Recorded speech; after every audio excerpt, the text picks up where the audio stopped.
안녕하세요. 존경하는 박병석 국회의장님, 선배 동료 의원 여러분.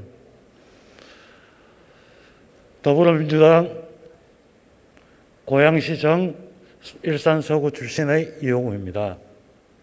우선 국정원법에 관련돼서 찬성 토론을 하기 이전에 코로나19가 벌써 1000명에 가까운 하루 확진자가 발생하고 있고, 그로 인해 많은 의료진과 우리 국민들이 상당히 어려움에 처해 있다는 이런 상황에서 이런 토론을 한다는 것 자체도 상당히 외람되고 슬픈 심정입니다. 민생에 더욱더 나서야 되고, 특히 이 과정에서 우리 의료진들이 겪는 어려움, 그 부분에 대해서 같이 해야 돼 나가는 상황임에도 불구하고 이런 토론을 하게 됐습니다. 우선 오늘 국정원 개혁, 그리고 며칠 전 통과됐던 공수처법, 많은 토론에 있어서 가장 중요하게 여겨지는 것이 바로 권력의 원천이 무엇이고 그것을 어떻게 통제해야 될 것인가. 거기에 개인의 인권, 사상, 자유는 어떻게 되어야 될 것인가. 또한 남북관계 기본법의 개정안의 경우도 결국에는 인권과 사상의 자유, 평화, 우리가 어떻게 살아야 될 것인가, 그런 주제에 관한 것이라고 봅니다. 근대, 전근대와 근대를 가르는 가장 중요한 차이는 루소에서부터 시작된다고 알고 있습니다. 어떠한 권력이라도 권력, 공권력, 폭력입니다. 폭력은 함부로 사용할 수가 없고 국민들의 계약에 의해서, 주민들에 의해서 통제되어야 된다. 국가 권력이라고 하는 바로 공공의 폭력이다. 그 폭력은 어떤 식으로도 통제되어야 되고 그걸 마음대로 사용할 수 있는 곳은 아무것도 없다. 그러기에 근대로 왔을 때 이른바 린치가 허용되지 않는 것이라고 저는 이해하고 있습니다. 그러니까 권력이라고 하는 건 하늘에 의해서 주어지는 것도 아니다. 바로 계약에 의해서 우리들이 이 공동체가 살아나감에 있어서 어떤 정도를 허용해 줄 것인가. 그건 바로 국민들의 힘에서 나오는 것이고 그것을 어떻게 꾸려나갈 것인가. 그것이 바로 우리 사회가 가져야 될 민주주의의 가장 기본 원칙이라고 생각합니다. 그러면 우리나라 헌법 1조에 나와 있죠. 대한민국은 민주공화국이며 그 힘은, 대한민국의 주권은 국민으로부터 나온다는 게 헌법에 명확하게 기재되어 있습니다. 자, 거기서부터 모든 걸 출발해 보겠습니다.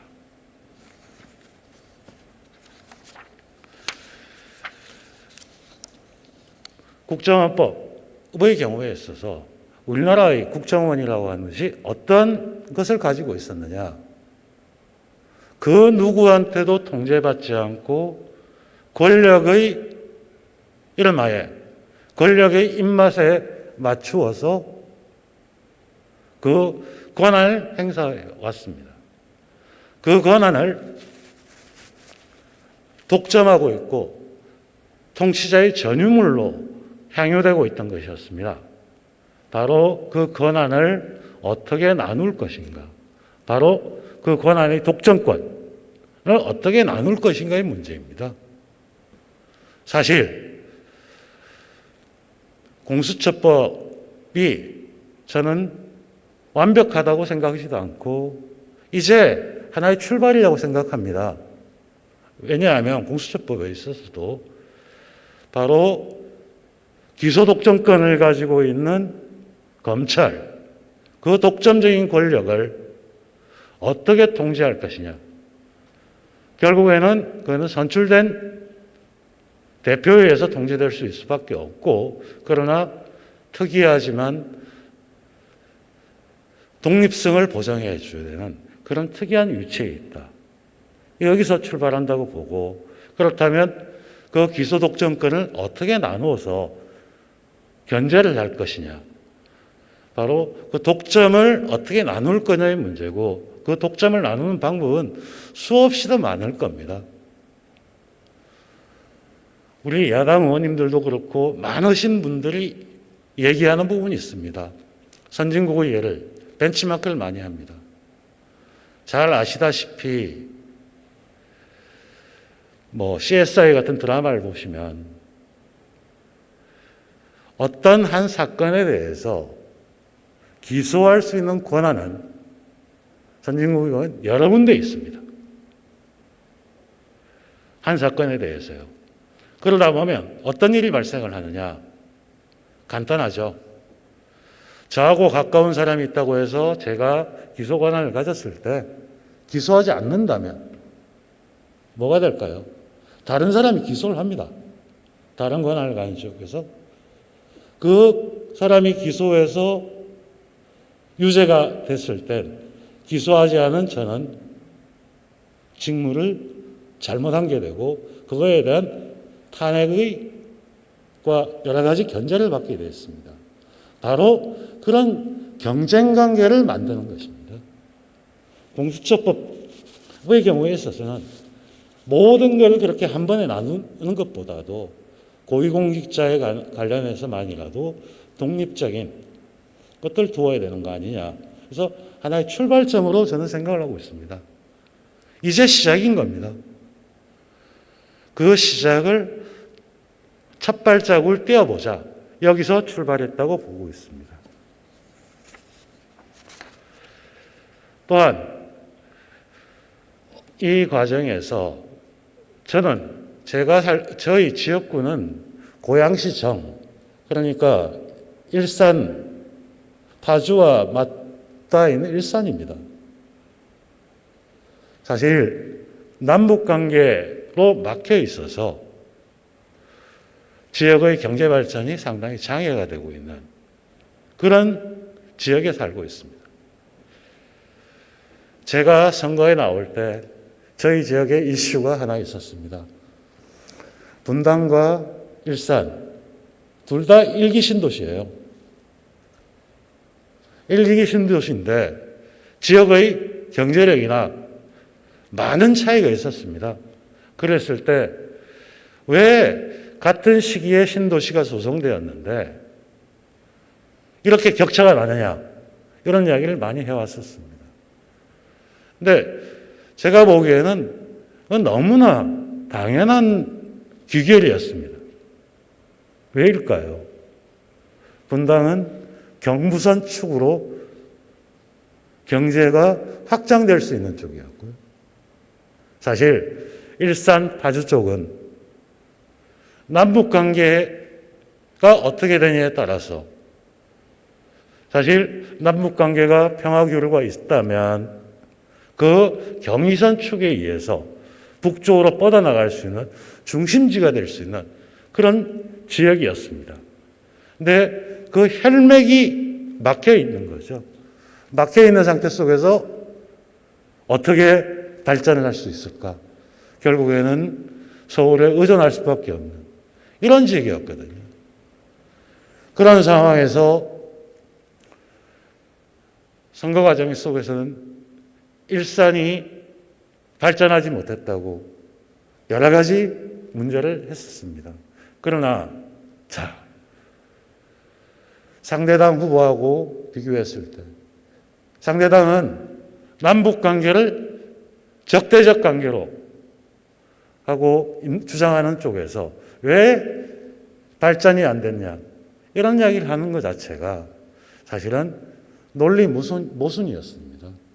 그러기에 남북관계에 있어서 가장 중요한 축은 평화, 그리고 그 평화가 있어야지만 우리 경제가 어려움 없이 성장해 나갈 수 있는 그 기초였습니다. 그러나 과연 그 평화를 추구한 쪽이 어디였느냐? 저는 감히 말할 수 있습니다. 저희 더불어민주당이었습니다. 그리고 남북관계 기본법에 이른바 대북전단 문제가 나오고 있습니다. 사실 그런 일이 있을 때마다 저희 고양시, 파주, 연천, 의정부 이런 지역은 항상 불안에 떨고 있습니다. 그렇게 되는데 어떻게 경제 발전이 있겠습니까? 그리고 개성공단의 문제 한번 생각해 보시죠. 교류가 파주를 통해 판문점을 통해 됐을 때 사람이 물자가 오가면서 경제가 활성화되고 평화가 함으로써 지역 발전과 경제 발전, 대한민국 경제 발전에 같은 효과가 있는 그런 지역이었기 때문에 생존권, 평화는 생존권의 문제입니다. 근데 단지 우리 지역의 문제가 아니죠. 대한민국 전체가 평화는 그 무엇보다도 바꿀 수 없는 그런 것이었습니다. 그런데 상대방을 타도의 대상으로만 여긴다면 과연 우리는 어디로 갈 수 있을까요? 그러기에 저는 대북전단 문제에 대해서도 상당히 많은 걸 생각하게 됩니다. 민주주의에 있어서 가장 중요한 것, 사상의 자유와 언론 출판의 자유입니다. 그 어떤 이야기도 할 수 있어야 되고 주장할 수 있습니다. 근데 그것이 생존권을 위협하는 경우에 최소한 그리고 그 지역 사람들을 배려할 수 있어야 되고 해야 될 겁니다. 그리고 북한 문제 굉장히 어려운 문제입니다. 그러나 우리가 적대적 관계를 계속 유지했을 때 과연 앞으로 나아갈 수 있을까요? 그렇다면 교류를 위해서는 필요한 것은 상대방을 인정하는 것입니다. 상대방을 인정한다는 것은 상대방의 입장에서 부담스러운 것은 서로 이해하고 배려하는 것에서 출발한다고 보입니다. 물론 북한의 핵개발 매우 심각한 문제입니다. 이에 대해서는 미국, 중국 등과 같이 논의해서 그리고 북한과 정지하고 줄이고 하는 외교적 노력 같이 해나갔어야 되죠. 그 외교적 노력까지도 흔들리는 그리고 그 전단도 사실과 다른 페이크 뉴스를 통해서 흔든다면 그것이 그 지역 주민들의 생존권을 위협하는 일이라면 우리는 조금 더 심각하게 생각해야 된다고 생각합니다. 바로 그런 취지가 저는 남북관계기본법에 담겨 있는 걸로 이해하고 있습니다. 이 부분에 대해서는 주제와 약간 차이가 있기 때문에 여기서 마치겠습니다. 자, 오늘 이 주제와 관련해서 보면 국정원이 대공수사를 독점한 하고 있는 걸 경찰에 넘겨주는 거예요. 그러면서 하는 이야기를 많이 합니다. 좀 전에 안 의원님께서도 많은 지적을 했는데 가장 중요한 게 뭘까요? 대공수사 능력이 져야 된다. 과연 그럴까요? 검찰이 검찰만이 수사를 잘하고 기소를 잘하고 인권을 보호할 수 있다. 과연 그럴까요? 그거는 왜 생길까요? 저는 검찰이 가지고 있는 권한에 있다고 봅니다. 그 권한을 경찰에 나눠준 적이 있나요? 권한을 주지 않은 상태 속에서 예컨대 압수수색 영장을 신청할 수 없는 상태 속에서 그걸 검찰에 의해서 통제받는 상태 속에서 어떻게 사건을 밝혀낼 수 있을까요? 권한이 주어져야 그 권한을 동등한 권한에서 능력을 평가할 수 있을 겁니다. 그 권한을 주지 않은 채 너희는 못해. 이런 거는 사실 논리 모순인 겁니다. 그리고 그러면 또한 정보기관이 수사를 잘한다. 그 명제가 성립을 할 수 있을까요? 정보기관은 기본적으로 비밀, 비노출이 드러나지 않는 게 원칙입니다. 그런데 수사는 법적 테두리 내에서 합법적으로 과정을 지키면서 투명하게 해야 되는 게 또 원칙입니다. 자, 정보를 노출시키지 않는 기관이 수사가 합법적으로 투명하게 인권을 보호하고 하는 수사를 할 수 있다는 게 논리적으로 연결되지는 않습니다. 그러기에 정보와 수사는 분리돼야 됩니다. 이게 기본 원칙입니다. 향후 좀 더 논의해야 될 사안 중에 하나는 바로 그겁니다. 대공수사권, 대공정보권을 경찰이 가져갔을 때 거기서도 수사와 정보를 그 내에서 어떻게 분리하고 통제할 것인가, 그건 더 논의해야 될 사안인 걸로 알고 있습니다. 그리고 그간에 경찰의 대공수사의 수적, 양적 능력도 국정원에 결코 뒤지지 않았습니다. 특히 아까 그런 말씀들을 많이 하셨습니다. 현대 정보화 사회에서 가장 중요한 것은 정보 수사 능력, 해킹, 산업 스파이 이런 부분에 있어서 과연 누가 더 잘했을까요? 사이버 테러 관련해서 우리 경찰청의 사이버 수사본부 어떤 일도 굉장히 전문성을 가지고 있습니다. 권한을 가지고 계속 해가면 전문성이 쌓이는 겁니다. 과연 모르죠.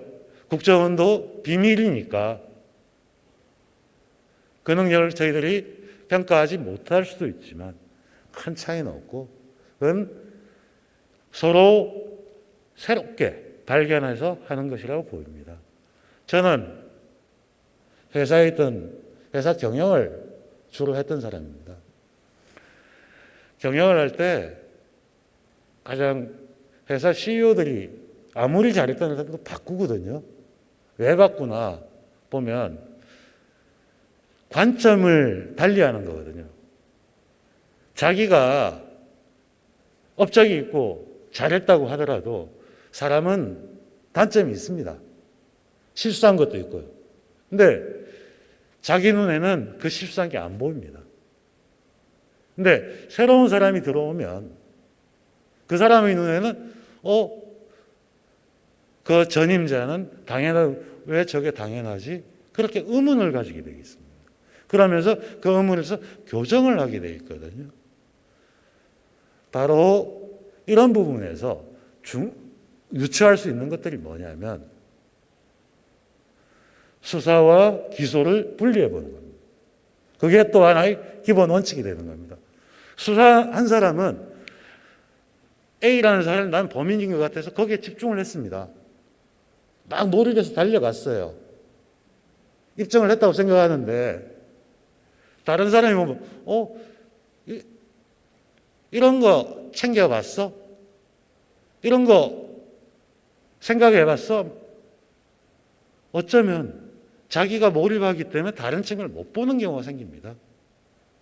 그렇기 때문에 수사를 하는 사람이 기소하면서 다시 점검하고 다른 측면에서 수사를 하는 과정 속에서 인권을 침해한 경우가 있었나, 프로세스를 제어를 간 적이 있었나, 이런 것들을 체크해 봅니다. 제가 회사에 있을 때도 그런 것들을 많이 경험을 했었습니다. 2007년 리만 브로더스가 있었을 때 제가 있었던 회사에서 투자를 잘못해서 손실이 좀 많이 나는 사태가 있었거든요. 근데 그 문제를 그 해당 부서에서 계속 다루려고 해서 그러지 말고 다른 부서에서 당신은 손을 떼고 다른 부서에서 점검을 하는 게 맞다. 왜냐하면 그 사람은 이 잘못된 걸 합리화시키는 쪽으로 계속 가게 돼 있어요. 근데 옆에서 보면 그거 처음부터 다시 한번 리뷰해보자 하면서 새로운 문제점을 발견을 했고 소송을 해서 큰 손실을 안 봤었습니다. 만약에 처음 한 대로 갔다면 복구가 어려운 사태들이 발생한 경우도 있습니다. 그렇듯이 어떤 한 사물을 볼 때 그 사물을 그 논리에 빠져들기 시작을 하면 전혀 새로운 논리가 보이질 않습니다. 이게 이른바 경로오전성이라고 하는 거죠. 내가 과거에 해온 게 있으니까 이렇게 쭉 가는 건데 다른 사람이 보면 그게 아닌 길들이 보이는 겁니다. 바로 저는 그런 측면도 있기 때문에 수사와 기소를 분리하고 자기만이 맞는 게 아니고 다른 사람이 봤을 때 이렇게 하는 것들이 기초의 원리였고 그것이 공수처의 문제, 공수처 설립의 문제는 사실 그 밑에는 검경 수사권 조정과 기소 독점권을 어떻게 할 것이냐의 문제지만 그 한 출발점으로서 그렇고 그거와 딸려 연관된 문제로서 국정원의 정보 독점의 문제도 같은 맥락으로 보이는 겁니다. 이런 부분을 생각해서 바로 국정원의 대공수사권 문제, 특히 제가 겪었던 에피소드들이 좀 있습니다. 제가 회사에 있을 때 국정원, 그 당시엔 국내 IO가 있었습니다. 그래서 저는 금융권에 있었으니까 금감원 금융위를 담당하는 IO, 은행을 담당하는 IO, 증권을 담당하는 IO, 이런 사람들이 가끔 찾아올 때가 많았습니다. 와서 뭘 물어봅니다. 의견을. 그 의견이라는 게 정부가 새로 발표할 정책에 대해서 이런 정책 발표 나가면 시장에서 어떨 것 같냐. 아니면 이른바 사찰에 가까운 거죠. 어떤 사람, 어떤 조직의 장을 인사를 하려고 하는데 이런 사람에 대한 이른바 세평. 저 사람은 어때요? 그렇게 쭉 묻고 다녔거든요. 과연 그게 객관적일까요? 제가 객관적으로 이야기를 했을까요? 제가 유리한 쪽으로 이야기를 했겠죠. 이게 국내 정보의 취합이라고 하는 것도 한 발짝 물러서서 봐야 되는 것이 그 이해 당사자들하고 네트워크를 형성하는 순간 바로 유착이 생기는 겁니다.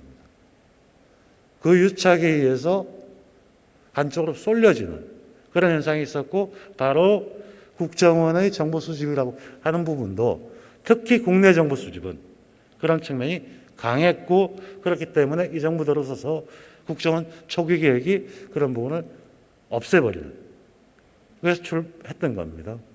최근에 모 은행의 채용 비리 사건에 한 사람이 국정원 IO의 자제 관련입니다. 그런 일들이 계속 벌어지는 겁니다.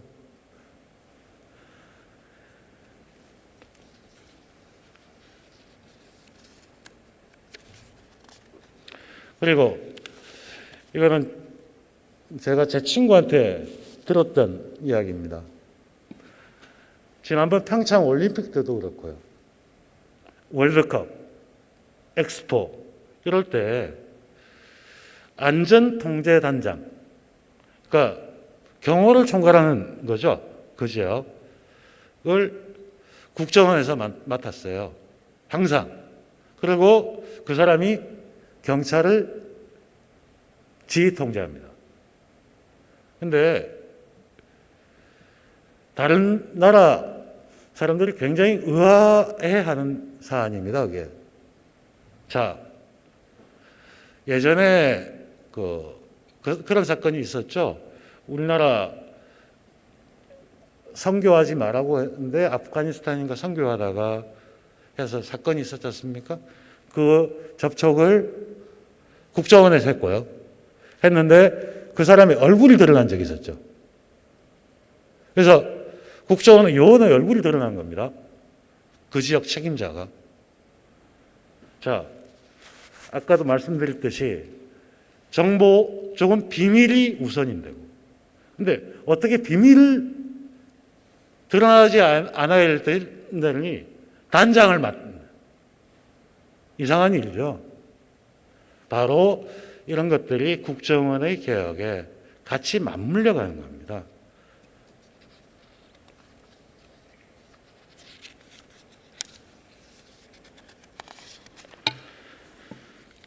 다시 말해서 국가만이 폭력을 사용할 수 있는 것이고 그 폭력을 사용하는 걸 또한 국회를 통해서는 어떻게 통제받아야 될 건지 이런 문제로 전환될 수밖에 없는 거고 그것이 민주적으로 통제돼서 행사되는 것이 바로 민주주의입니다.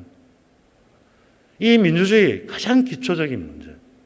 이것들을 그동안 오랫동안 쌓여온 것들을 하나씩 걷어내는 과정이고 이것이 저는 하루아침에 된다고 보지 않습니다.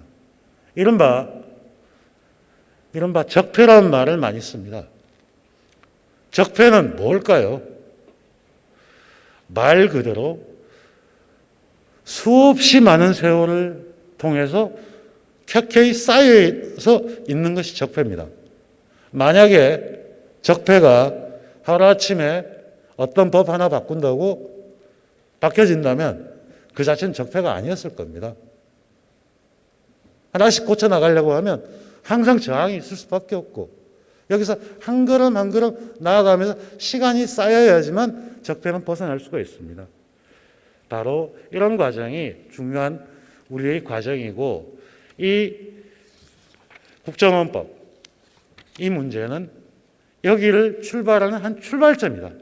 그리고 야당이나 일각에서 주장하는 이런 문제가 있다. 이런 문제가 있을 수 있다. 이렇게 주장합니다. 저 그런 부분은 많은 걸 이해합니다.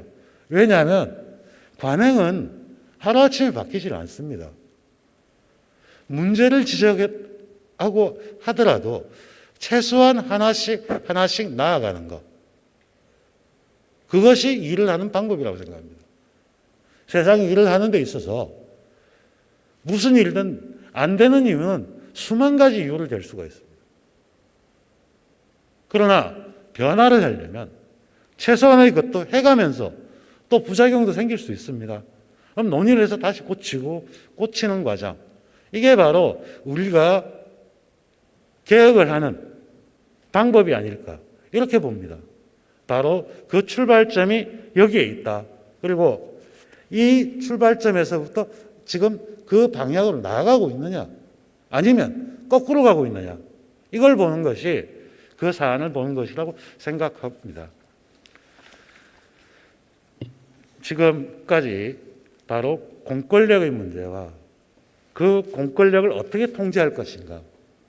이거는 이른바 영어로 하면 가버넌스의 문제죠. 지배구조의 문제입니다. 어떻게 통제할 건가. 이런 문제가 되거든요. 근데 민주주의에 있어서 그 가버넌스 구조 굉장히 중요한 부분이죠. 국회가 아니면 검찰을 선출될 권력, 법무부 장관이나 대통령이 어떻게 통제할 것인가, 어디까지 할 수 있는 것인가, 어디까지 독립성을 줄 것인가. 감사원이 대통령한테 임명받았지만 감사원의 독립성은 어디까지 인정될 것인가. 이건 정답은 없습니다. 조금씩 고쳐나가는 거죠. 이 지배구조의 문제는 정치 영역뿐만 아닙니다. 경제, 그리고 기업, 똑같은 문제가 그대로 나타납니다. 저는 그 점도 같이 봐야 된다고 생각합니다. 특히 전 세계적으로 민주주의라고 하는 거에 대해서 가장 연구를 많이 했던 정치학계에 가장 권위 있는 사람이 있습니다. 예일 대학교에서 약 60년간 정치학을 가르쳤던 미국 정치학회 회장을 했던 로버트 달 교수가 있습니다. 그분이 몇 년 전에 돌아가셨는데, 예를 들면 미국 헌법은 민주주의적인가? 란 대중강연과 함께 많은 민주주의가 과연 어떤 의미를 가지고 있느냐, 이런 것들을 썼던 사람입니다. 그분이 했을 때 이상적 민주주의는 5가지 요건이 충족되어야 된다. 그래서 첫 번째가 구성원의 효과적인 참여, 그다음에 투표의 평등, 계몽적 이해, 의제의 통제, 모든 성인을 포용하는 것이다라고 되어 있습니다. 이런 걸 할 때 필요한 게 현실적 민주주의인데, 그것은 결국 선출된 공직자, 그리고 자유롭고 공정하며 빈번한 선거, 표현의 자유, 선택의 여지가 없는 정보원, 그러니까 정보가 잘 들어와야 된다는 거, 그리고 결사의 자율성, 그리고 포용적 시민권을 주장했습니다. 근데 이러면서 이분이 민주주의를 가장 위협하는 요소로 봤던 게 하나 있습니다. 1982년에 다음 민주주의의 딜레마라는 책, 그리고 1985년에 나왔던 책이 경제민주주의에 관하여입니다. 이른바 경제민주화의 이야기를 합니다. 85년에. 바로 불평등의 심화가, 부의 편중이, 부의 독점이 민주주의 자체를 흔들 수 있다. 이 문제에 대해서 정면으로 문제를 풀어나가지 않으면 민주주의는 어렵다. 이런 문제 제기를 합니다. 결국 보면 민주주의라고 하는 부분을 볼 때 있어서 단지 형식적으로 투표나 이런 부분뿐만 아니라 경제적 민주주의, 이런 부분에서 보면 국민의힘의 김종인 비대위원장님께서 경제민주주의, 경제민주화 했던 건 상당히 그 시대적 조류와 흐름에 맞는 이야기를 하셨던 것 같습니다. 특히 최근에 올해 나왔던, 올 4월인가요? 영원한 권력에는 없다라는 회고록에 보면 그 얘기가 나옵니다. 기업에 의해서 국가 권력이 좌지우지돼서 어떤 것도 할 수 없는 상태가 온 걸 받아들일 수가 없다는 그런 취지의 말씀을 하십니다. 그게 저도 그런 걸 보는 게 어떤 현상이 있었냐면, 정주영 회장이 국민당을 했을 때 굉장히 재밌는 일이 있었습니다. 선거 공약을 광고를 했어요. 신문에 일면에 광고가 나갔죠. 광고가 나갔다는 건 언론이 광고주의 영향력에 들어왔다는 겁니다. 그런데 그게 돈과 관련되어 있는 거죠.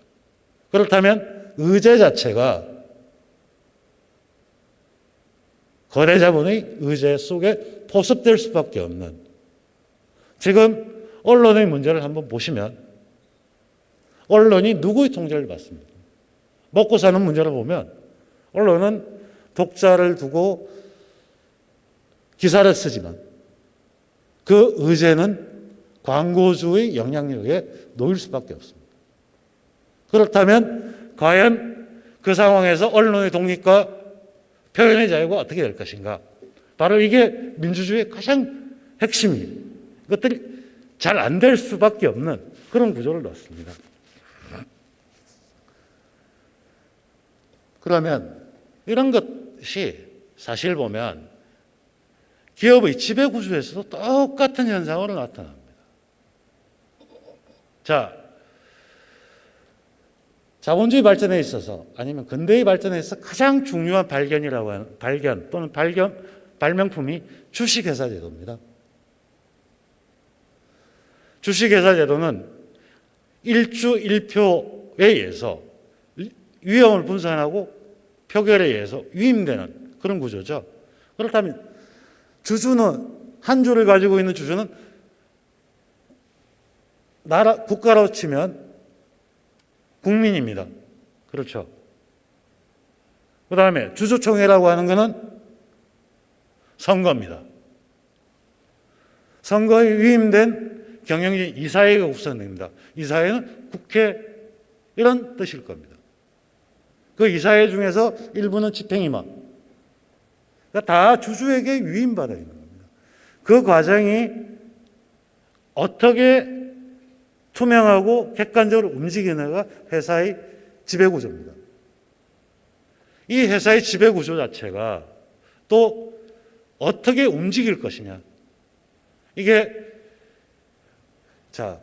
저희 같은 국민의 선출을 받은 사람은 지역구 또는 지역구민의 의사에 반한 행동을 하면 심판을 받게 되어 있습니다. 그죠?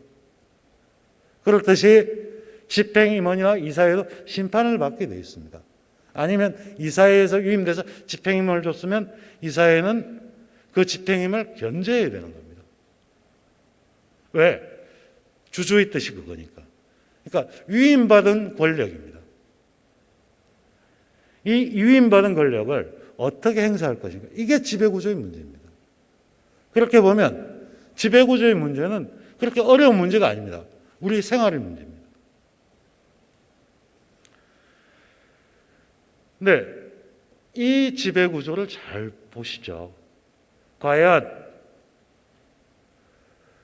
그게 어떤 형태로 움직이고 있는지를 보시면 우리나라의 이른바 기업 집단, 재벌의 문제를 보면 그 사람이 10%의 지분을 가지고 있으면 10%의 권한을 위임받은 겁니다.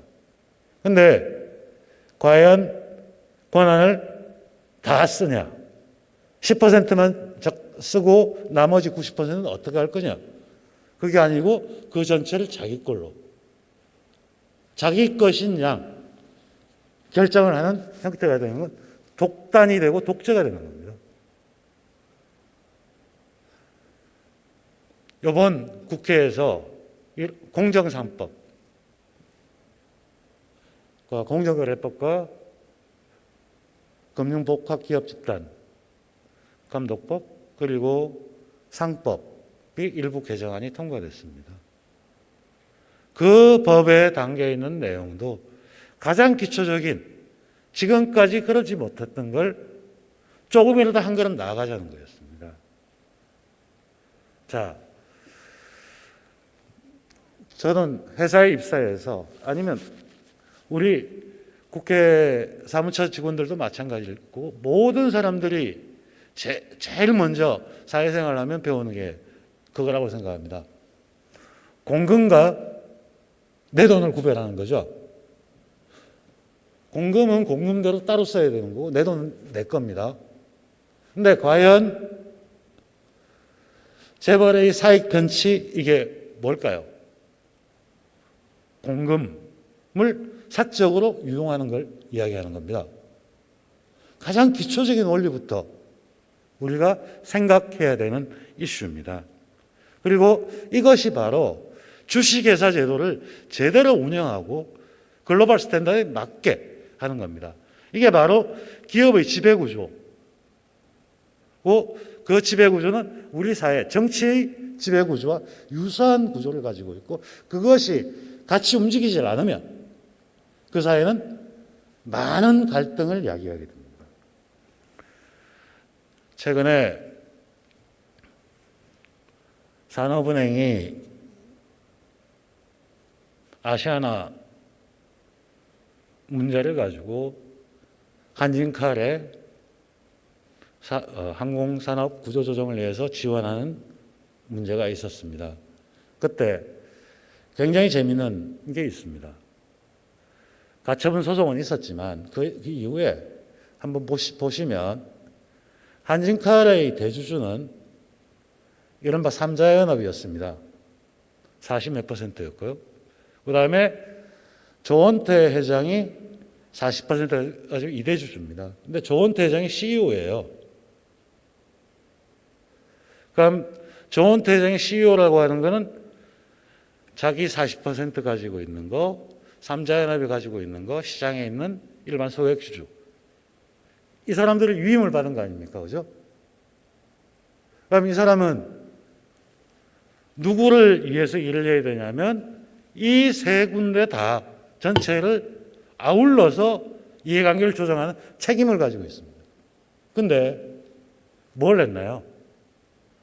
만약에 자기는 자기만을 위해서 자기 40%를 위해서 의사결정을 하게 되면 그거 자체가 이해상충이 발생하는 겁니다. 근데 이분이 하신 말씀이 있습니다. 제가 공개적으로 인터뷰에서 그랬습니다. 조원태 회장은 삼자연합과 소액주주들 만나야 된다. 그리고 그 사람들이 이해를 조정해서 의사결정을 하는 게 맞다. 그런데 이분 첫 번째 인터뷰에서 그 사람들 만날 필요가 없다. 만나지 않겠다 했습니다. 왜? 자기가 경영하는 게 경영권 공격하는 쪽이니까 감정적으로는 그게 맞을 겁니다. 근데 바로 이런 지배구조를 어떻게 형성할 것인가? 이게 경제민주화에서 가장 중요한 핵심이기 때문에 지적했던 사안입니다. 이 사안 자체도 보면 우리가 말하는 민주주의 그리고 경제민주화가 왜 정치민주화하고 같이 가는지 보여주는 사안이라고 봅니다. 이런 부분도 같이 해야지만 그 다음에 민주주의로 갈 수 있는 겁니다. 저는 올 1월 12일 날 입당을 하고 정치를 시작한 지 1년이 좀 안 됐습니다. 근데 제가 가지고 있는 가장 기초적인 생각이 하나 있습니다. 저는 사실 세상 모든 물건은 공공의 것이고 다른 말로 공물이라고 봅니다. 자, 저는 기업도 개인의 것이라고 생각하지는 않습니다. 기업이란 법인체는 그 자체로 법인으로 인격을 가지고 있는 것이고 그 법인의 CEO는 어떤 사람이냐면 자기가 잘 관리해서 다음 사람한테 넘겨주는 겁니다. 제가 기업을 이렇게 표현을 하지만 우리 이소영 의원이 많이 관심 가요. 환경의 문제도 마찬가지입니다. 자본주의적인 관점에서 법적인 관점에서 소유권은 뭘까요? 법에서는 소유권은 배타적 점유권 앤드 처분권일 겁니다. 그렇죠? 그럼 내가 우리 집에 있는 땅을 우리 산을 내가 다 가지고 있다고 해서 배타적으로 점유하고 차분한다고 해서 산에 나무를 다 베울 수 있냐? 아니죠. 저는 그 땅을 일시적으로 가지고 잘 관리해 줘야 돼요. 그리고 우리 후손들한테 잘 쓸 수 있게 넘겨주는 것. 저는 환경보존이 이런 거라고 봅니다. 그건 회사도 마찬가지고요. 그러니까 기업의 주주나 경영진이 가져야 될 가장 중요한 원칙은 여기 있다고 봅니다. 제가 이런 소리를 하면 저한테 주주자본주의 이야기를 많이 합니다. 당신은 역시 회사에 있다 보니까 주주자본주의를 굉장히 옹호하는 사람인 것 같다. 그런 이야기를 할 때가 있습니다.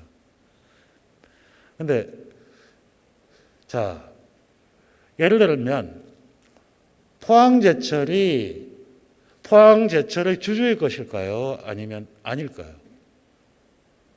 현대자동차는, 삼성전자는 사실 포항제철을 건설하는 과정 속에서 그 지역에 도로를 깔아주고 인프라스트럭처를 국가입니다. 그럼 우리가 국민들이 보조해 준 겁니다.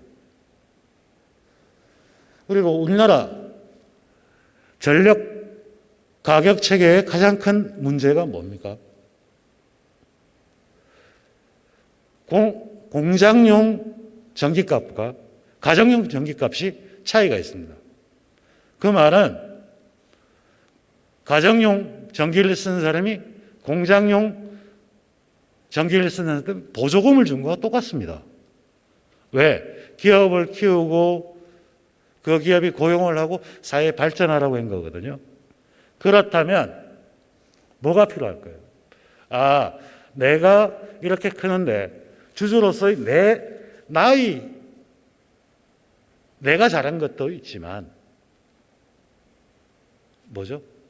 국민들이 해왔기 때문에 그 바로 그 회사의 주변의 소비자, 국민, 그리고 노동자, 이 사람들이 기여한 게 있기 때문에 그에 감사해야 됩니다.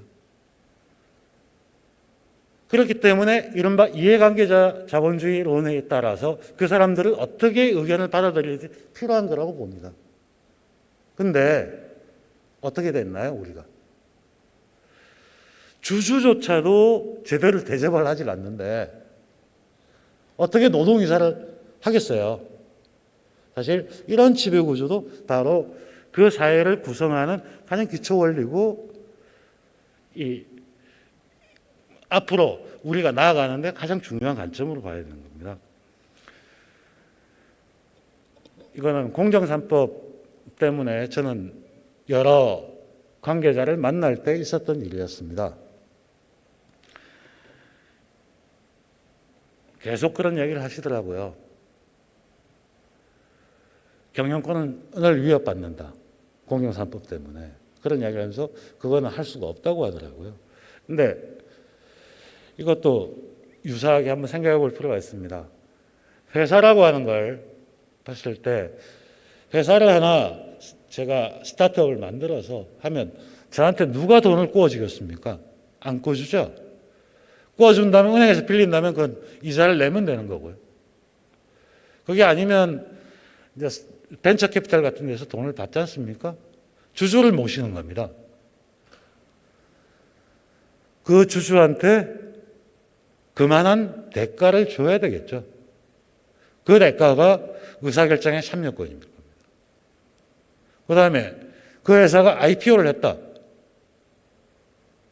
IPO를 하면 그 모신 주주를 그 주주로서 대접을 해야 될 거 아닙니까?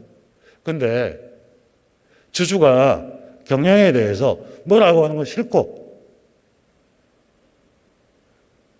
나 혼자 하겠다.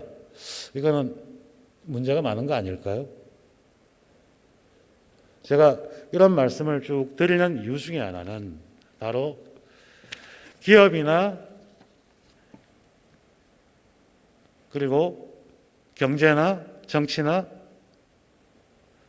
위임된 권력을 누가 독점을 하는지 아니면 나누는지 어떻게 견제하는지 이것들이 촘촘하게 있어야지만 그 사회가 제대로 굴러갈 수 있는 그런 사회가 될 수 있다는 것 때문에 이런 말씀을 드립니다.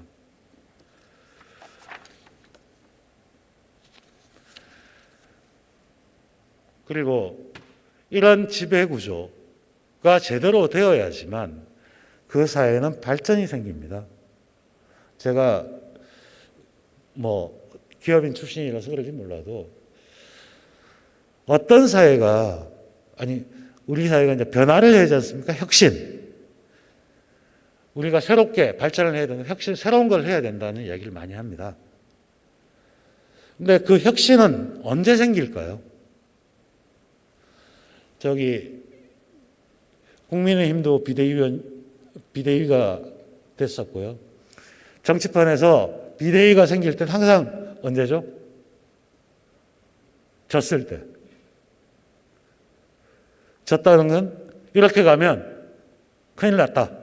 우리 더 이상 생존이 어렵다. 이런 거에서 생기는 거거든요. 회사가 혁신하는 거 언제 혁신을 하냐면 똑같습니다. 이러면 우리 망한다. 이렇게 하면 안 되겠다. 우리나라 재벌 구조에서 회사들이 가장 많이 바뀌었던 시점이 언제죠?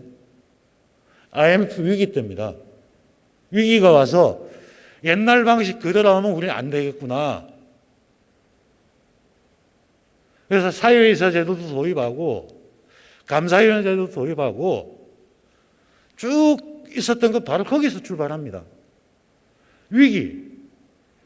위기를 외부의 공격에서 있어야지만 스스로 변화가 일어납니다. 그 어떤 조직도 스스로 변화할 수가 없습니다. 최근에 대한민국이 변화를 자꾸 추진하려고 하는 이유 중에 하나는 이대로 가면 앞으로 한 걸음도 나갈 수 없는 상태구나. 바로 정치개혁도 그렇고 경제개혁도 그렇고 이런 부분을 바꾸지 않으면 안 된다. 그리고 이 구조가 바뀌려면 아까 달이 얘기했듯이 경제민주주의 이것이 없이는 갈 수가 없구나. 이게 밑에 깔려 있는 겁니다. 자, 좋은 아이디어를 가지는 젊은 친구가 그 아이디어를 통해서 회사를 키웠을 때, 그죠? 그 아이디어를 대기업 집단이 탈취하거나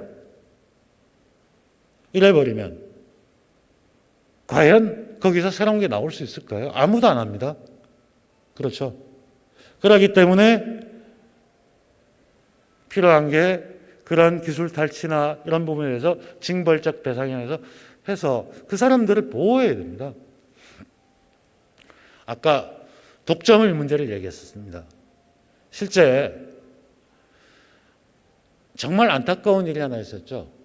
이건 공정산법 중에 공정거래법에서 아쉬운 부분이고 좀 더 한 걸음 더 나가야 될, 그리고 많은 사람이 비판하는 건이기도 합니다. 전속고발제. 전속고발제는 해야 될 일이었거든요. 폐지해야 될 일이었습니다.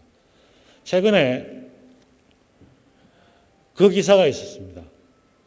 현대중공업이 세계적인 피스톤을 만드는 회사에 대해서 기술을 탈취해서 별도의 회사를 해서 그걸 다 옮겨서 그게 고발자 수사에서 판결이 났습니다.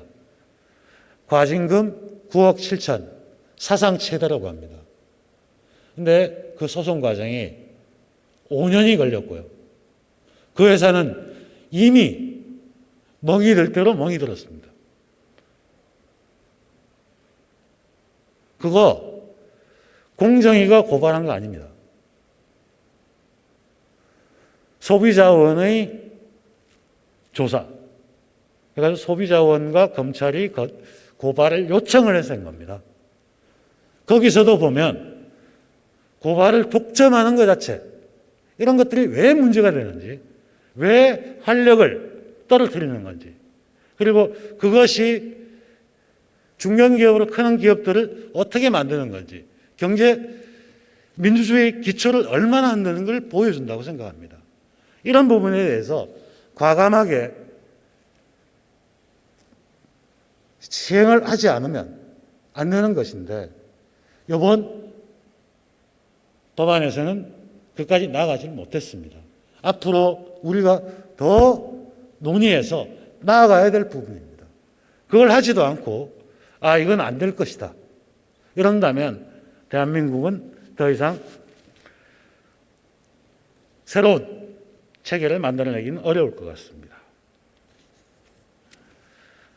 그러면서 또 하나는 최근에 제가 주목해 보는 것 중에 하나가 특히 국가 권력과 그 민주적 통제에 관한 문제인데 그 중에 하나는 플랫폼입니다. 요즘 혁신할 때 다들 플랫폼을 이야기합니다. 근데 플랫폼이 뭘까요? 저는 우리나라에서 플랫폼 사업을 가장 잘했던 회사가 현재 있습니다. 오프라인에서.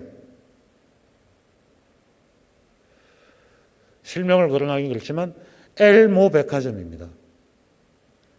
그 전에 일본계 엘모 백화점이 우리나라에 들어오기 전에는 백화점도 자기가 물건을 사서 자기가 파는 거였습니다. 근데 그 회사는 명동에 가장 좋은 데다가 백화점을 짓고요. 자기가 재고를 가지지 않습니다. 입점시키고, 그죠?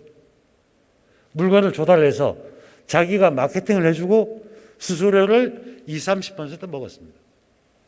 근데 거기에 들어가는 입점업체 입장에서 보면 경제적으로 내가 마케팅을 하는 것보다 나으니까 그 정도를 냈거든요. 근데 좀 지나면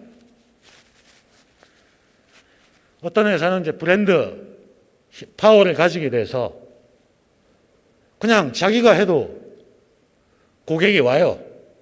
그렇기 때문에 나 굳이 그 정도 수수료 안 내고 나 혼자 할게. 그래서 독립적으로 할 수 있습니다.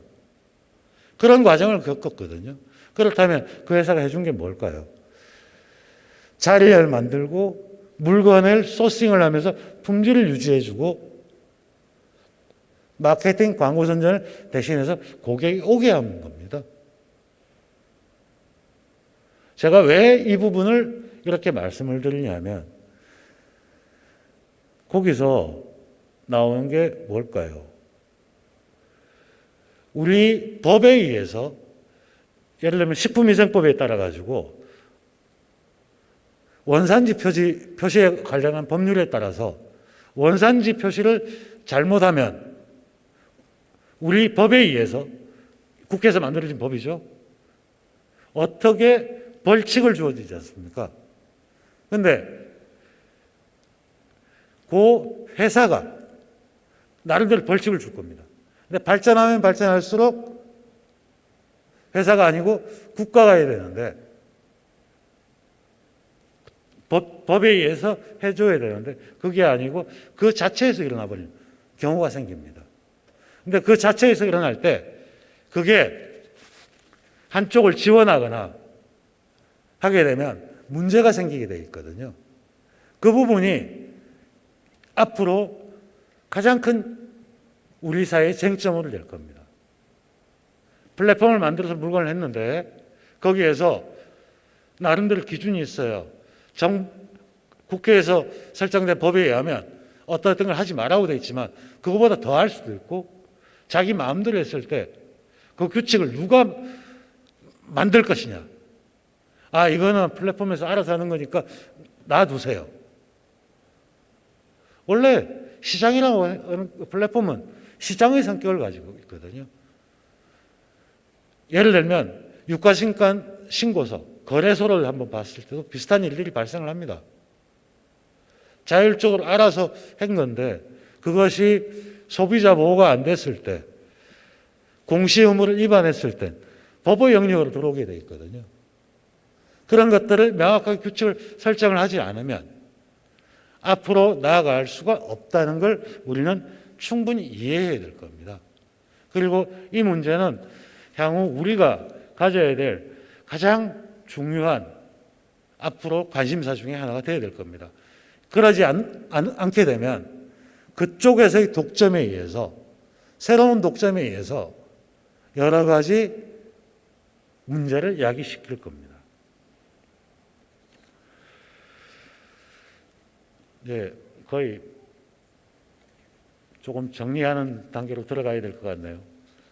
워낙 앞에서 많이 말씀을 하셨기 때문에 저는 길게 얘기하기보다도 몇 가지 조금 정리해 가면서 하겠습니다. 야당에서 필리버스터링을 하면서 계속적으로 누구 봐주기 아니냐, 그다음에 대공수사권을 없애는 거 아니냐, 이런 식의 낙인 찍기를 합니다. 자, 낙인 찍기를 했던 대표적인 케이스가 역사적으로 있었죠. 메카시즘입니다. 그 사물을 그 자체로 보지 않고 뭘로 규정을 한 겁니다. 자, 공정거래법이나 이런 것들을 그 자체로 보지 않고 기업 옥죄기 아니냐, 그죠? 공수처법을 기소독점을 해소하는 하나의 첫걸음, 방법을 찾아가는 그 첫걸음으로 보지를 않고 정권 수사 막기, 검찰개혁을 막기 아니기, 낙인을 찍으면 더 이상 나갈 수가 없습니다. 논의를 앞으로 나가지 못하게 하는 것이었습니다. 대표적으로 이번에 공정산법도 그렇고 여러 가지 법률에 대해서 야당은 뭐라고 했나요? 충분히 논의가 안 됐다. 총론에서는 그렇게 하는 게 맞는 것 같다. 그러나 좀 더 논의해보자 해놓고 우리 김종인 비대위원장께서는 해야 된다 하셨죠. 근데 의원님들은 각 상임위에서 아예 논의조차도 거부하는, 김종인 대표께서는 광주에 가서 사과를 하시고도 의원님들은 이번 5.18 법에 대해서 다 반대를 증언한. 과연 뭘까요?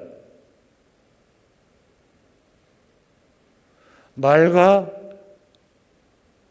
행동 차이가 있죠.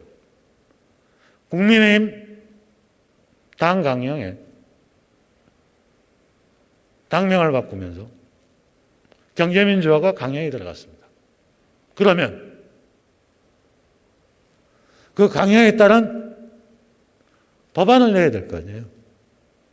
자신들 정책 그게 없으면서 하겠다. 지금 좀 전에 이 국정원법에 대해서도 옛날에 그랬다, 지금은 아니다. 하지만 정보와 기소, 수사 이걸 어떻게 해야 될지 안이 없어요. 안이 없는 채 안 되겠다. 이렇게 하면 과연 앞으로 나아갈 수 있을까요? 이게 바로 현재 저희가 산적한 민생 과제가 있음에도 불구하고 그래도 이런 필리버스터링 제도를 통해서 야당의 의견을 듣는 것이라고 생각합니다.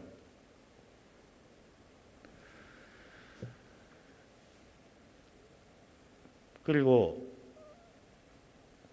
한 가지 서로가 생각해야 될 것들이 있는 것 같습니다.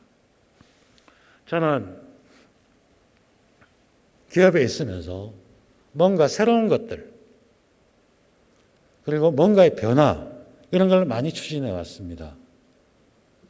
그 변화는 어디에서 생기는가 하면 기존의 고정관념을 깨는 것에서부터 출발합니다. 이거는 원래 이렇게 하는 거야 했을 때 그거 진짜 그렇게 하는 게 맞아? 다르게 생각하면 안 될까? 이런 과정에서 그렇게도 생각할 수 있겠구나 하면서 새로운 것들이 나옵니다. 에피소드 중에 하나가 요즘 K-팝, BTS가 굉장히 유행을 하고 있지 않습니까? 그러면서 한류란 말이 나왔죠. 근데 도대체 한류란 말이 언제 제일 먼저 나왔을까요? 제 기억으로는, 제가 알고 있기로는 이른바 응팔에서 나왔습니다. 응답하라 1988에 보면 바둑 이야기가 나오죠. 사실 바둑은 원래 중국에서 유래했고요. 일본에서 정석이라는 게 있어서 바둑은 이렇게 또 된다는 게 모든 이론은 일본에 나왔습니다. 근데 우리나라는 그걸 배웠죠. 그래서 바둑의 격언들이 있습니다. 뭐뭐뭐 하지 마라. 이건 안 된다. 다 그런 게 있는 거였습니다. 근데 우리나라 이세돌이나 이창호나 응창리배 이런 데 나가서 결승전을 하는데 바둑의 정석 체계에서는 이거는 절대 하면 안 된다.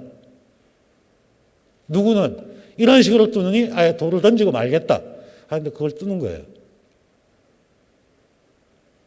그러니까 고정관념에서 이건 안 된다고 했지만 또 보니까 새로운 게 발견된 겁니다. 자꾸 그 틀을 벗어나서. 한류가 가지고 있는 특성이 그런 게 있습니다. 그러다가 한 2000년대 초중반 되면 중국 바둑이 세졌던 이유가 한국에서 새로운 거 시도한 게 다 밝혀졌던 거거든요. 비슷한 게 얼마 전에 몇 년 전에 알파고 있지 않습니까? 알파고가 사람을 이겼던 이유는 딱 한 가지라고 저는 보입니다. 사람은 자기가 옛날에 해온 거 있기 때문에 쭉 하다가 하면 거기에 맞춰가지고 생각하고 옛날에 내가 이걸 했기 때문에 이렇게 하면 안 돼. 새로운 길로 못 갑니다. 알파고는 가지고 있는 프로그램의 특성이 그겁니다. 90수까지 뚜어져 있으면 90수까지는 있는 그 자체를 보고 과거에 이게 어떤 논리에서 주어졌는지 생각하지 않습니다. 그 자체에서 그 다음 수를 보는 겁니다. 항상 그걸 반복하거든요. 프로그램상으로는. 근데 사람은 내가 몇 수 전에 이렇게 생각해서 왔는데 이 산이 아닌가 봐. 바로 꺾을 수가 없거든요. 그런 거가 있기 때문에 그건 바로 고정관념을 하는 겁니다. 지금 대한민국이 경제가 옛날처럼 캐치업하는, 따라잡아가는 그런 경제가 아닙니다. 다 똑같이 선도 경제 앞에서 아무도 모르는 길을 가고 있습니다. 그럴 때 뭐가 필요할까요? 이거는 옛날에 이렇게 했으니까 안 돼. 고정관념이 아니고 뭐든지 일단 시도하고 해보는 겁니다. 그런데 우리나라의 법 체계는 어떻게 되어 있나요? 규제 당국으로 가져가면 이거는 벤치마크가 있어요? 선례가 있어요? 하다 보면 늦어지는 겁니다. 일단 하고 그 다음에 거기에 생긴 성과가 있으면 그만한 성과를 가져가야 되고 과실이 있으면 그만한 대가를 치르는 겁니다. 그래서 이게 바로 제가 많이 주장하는 네거티브 규제와 징벌적 배상 이런 것들 같이 가야 된다. 규제는.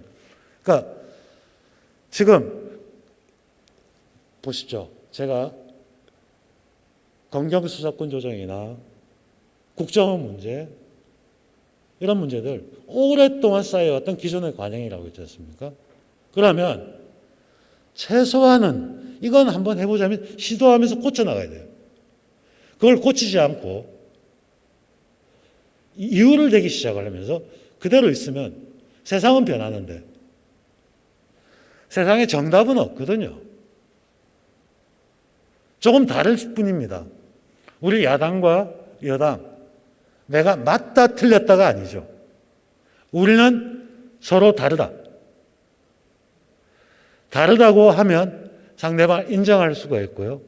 다른 경우에도 서로 공통된 게 있으면 그거라도 해보자.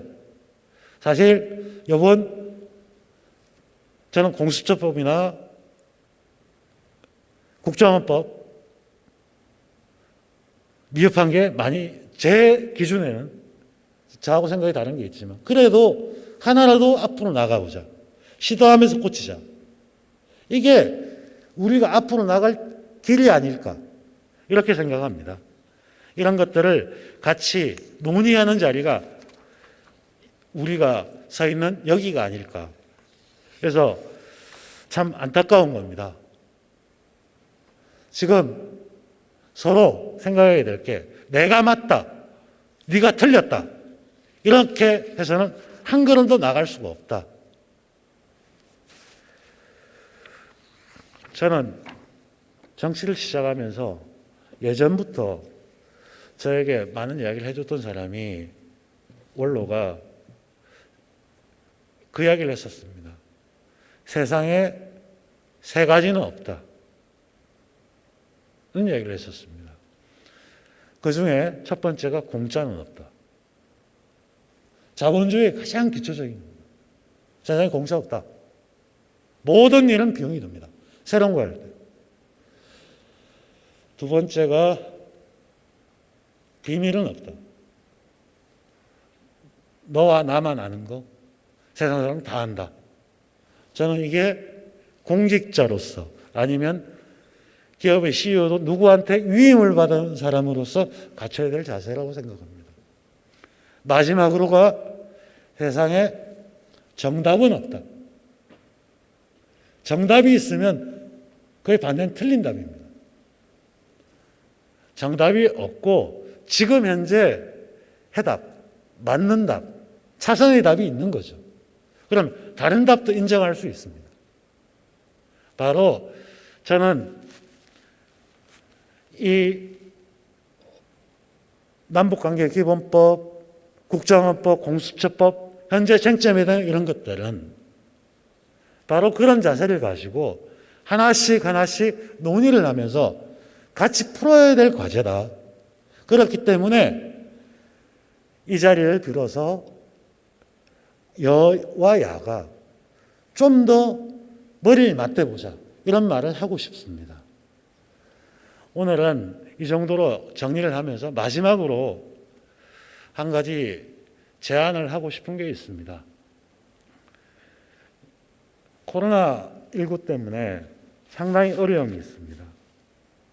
그리고 코로나19의 과정에서 우리가 깨달았던 굉장히 중요한 교훈이 있습니다. 그 교훈은 대한민국의 공공의료 체계가 굉장히 중요하고 코로나19에서 굉장히 의미가 있다. 그런데 대한민국의 공공의료기관은 6%, 7%밖에 안 됩니다. 그리고 공공의료기관을 그 자체로 보면 경제적 타당성이 없습니다. 그러니까 기재부에 빚이 들어가면 다 리젝을 먹죠. 진주의료원 폐쇄, 그 자체로 보면 타당성이 안 나옵니다. 근데 저는 관점을 바꿔보자. 이거 야당에 많이 제기하고 싶습니다. 특히 야당에서 기재부나 이런 분들, 경제를 하셨던 분들 너무나 많이 알고 있는 부분입니다. 공공의료기관은 저는 보험이라고 생각합니다. 보험은 개별 사건으로 치면 다 적자입니다. 그죠? 제가 사고가 한 번도 안 나는데 매달 보험료를 낸다는 건 적자죠. 그러나 우리 사회가 지탱하기 위해서 필요한 가장 기초적인 것이 아닐까. 그러면 그 부분 경제학적으로 외부 경제가 있는 사안이기 때문에 보험으로 보고 접근을 해서 대한민국에 몇 개의 공공기관이 있어야 될지 거기서부터 출발을 하는 게 어떨까. 이 부분을 하나 제안을 하고 또 하나 제가 시작하면서 코로나19 때문에 의료진이 가장 힘들었다고 했습니다. 그리고 민간병원이 코로나19에 협조하면서 너무나 힘들었습니다. 근데 그러면 앞으로 1,000명 더 늘어날 수 있으면 그 병원들을 하려고 하면 그 병원을 직접 지원하는, 코로나 때문에 적자를 보게 되는 병원이 생기니까 직접 지원하고 의료진을 직접 지원하는 것들을 해나가야 되지 않을까. 이걸 이 필리버스터가 끝나고 나면 여야가 머리를 맞대고 해야 될 과제가 아닐까. 여기서부터 출발해야 의료진이 같이 그냥 덕분에 하는 게 아니고요. 우리 같이 하자. 이렇게 나아갈 수 있다고 봅니다. 긴 시간 경청해 주셔서 감사합니다.